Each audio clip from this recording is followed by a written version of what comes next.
Hey there, so today we have another review. This is a beer from Wein. Oh, no, beer from, yeah, it's like as if you don't know what this beer is. This is Weihenstephaner Hefeweissbier. So the reason why I'm reviewing this one is I've had this, well, I was like two recently, but I've had a few Hefeweizens more recently than not recently, I guess. But yeah, what is it? Green Bench, Grimm, Deviant Wolf, Local.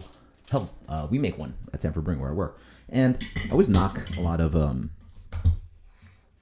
Hefeweissbiers because they just, or Weissbier, because they just don't taste German, like, right? Like, if you're trying to imitate, like, a classic German style, like, I feel like Pilsner's gotten there, maybe some Oktoberfest, like Metzen, Festbier, blah, blah, but Hefeweizen, for me, just doesn't quite smack the way the German examples do, and that's including with all the shipment all the way from Germany, you know what, like thousands of miles all the way to the States.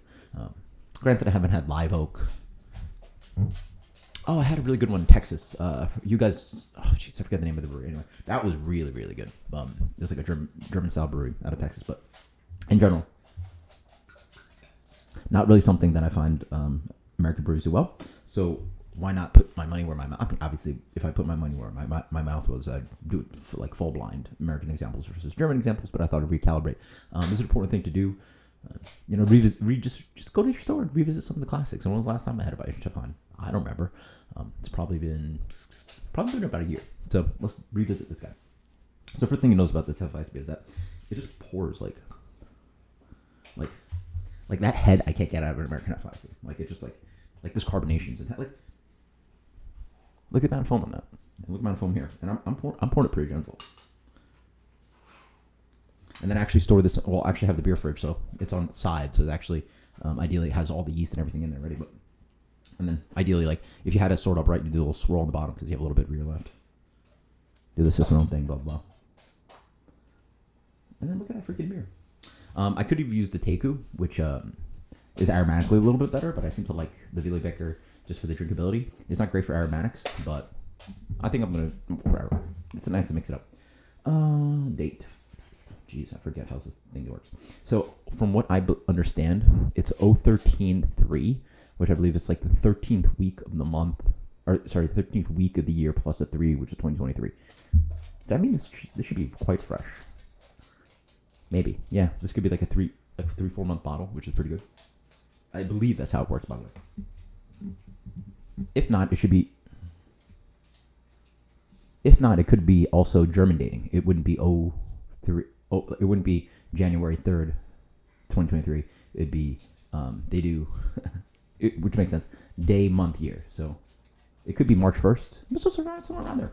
Yeah. Beer obviously has a beautiful haze to it. Again, these beers, they always say that it's like quite light, but really for me, like these beers come in like a medium to deep gold color. Yeah, like I noticed that with Hefeweizen in general. I think partially because of malted wheat probably has a little bit more color than the pale Pilsner malt that they use. Nice fluffy wet head. Yeah, for me, a lot of Hefeweizens, they Americans like again. This this sort of could be like a little bit of like a review of Weihenstephaner, but also like a comparison kind of thing. This just smells more estery. It has more of the banana, bubblegum, clove. A lot of times I get the American Hefeweizens, they really rely on aromatics of the grains. Like you really smell like Cheerios and malted wheat, like the wheat thing, like the addition of the malt, sort of the grain, malted wheat, sort of dominates the aromatics versus like really this is a yeast forward beer, right? Aromatic is so dramatically defined by that, but then you also do get that malted wheat in the background here. You know, maybe I'm crazy. As I drink it, you know, as I have this right now, this is probably a little bit close. Like the American example is probably a little bit closer than what I thought. Maybe it was exaggerating how strong and how vibrantly German some of the German examples are.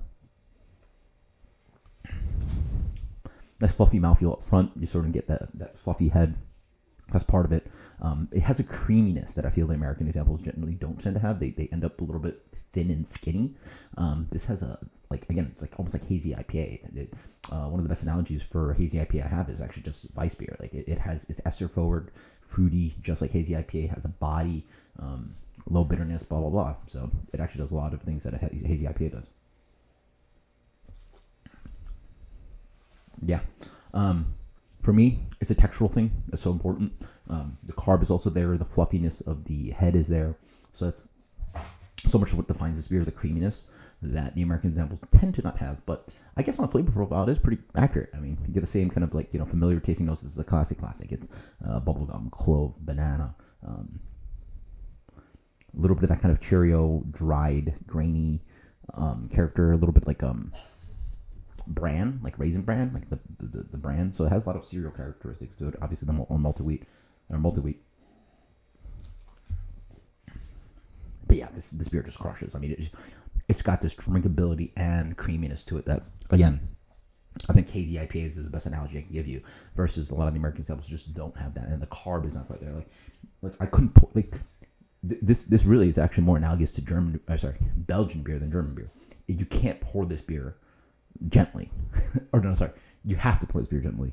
Otherwise, you're just gonna split. Like, there's so much carbonation of fluffy and foam to this beer, and head to this beer that is so significant that I can't seem to get that out of a lot of the American examples. Yeah, I mean, this beer is crazy good. This is a beer that sort of like up and down for me, right? Like, getting into craft beer, for me, wheat beer is easy. Like, I think easy one would be the Hoegaarden. Just refreshing, creamy, a little bit citrusy, zippy, fruity. And then as I got into craft beer, I ended up Wit beer and Weiss beer actually became one of my least favorite styles, and now it's sort of like come back. Like, I really just like I mean, I served it in that beautiful, that skinny glass. It's almost like a box. It shoots up like this, the Weihenstephaner glass, and just having like a big 0.5 liter of that beer in that tall, skinny glass, it's just quite an experience. And then that expanded head that sort of like is about like probably about the width of this mic, and it just has this fluffy foam that just like right there, boom, unbelievable. Actually, probably should have kept some in the bottle just for like refreshing it, because when you keep some in the bottle, it actually refreshes it and like livens it. Actually, this is actually a very good beer to use the Spiegelau if you have a Spiegelau IPA glass, because every time you drink out of it, those ridges like refreshing the foam, and it's so significant and important to this beer. So, it's a world-class beer. 97. That's fine. Weihenstephaner Hefeweissbier. Like, just high repeatability, drinkability, classic. This is the beer for the ages. So, Weihenstephaner Hefeweissbier. Let me post a comment below what your favorite is. Maybe I'll seek out some, because there's some other brands like who makes a good one. Ainga makes one. Yeah, there's a bunch of them. Anyway, post in the comments below. Let me know what you think. Is this a classic for you? Do you still like it? Have you changed your relationship about this? And then also post your comments. I know Live Oak obviously makes one of the classics, but is there any secret kind of American versions that you find are actually very tasty? 97. Cheers. Later.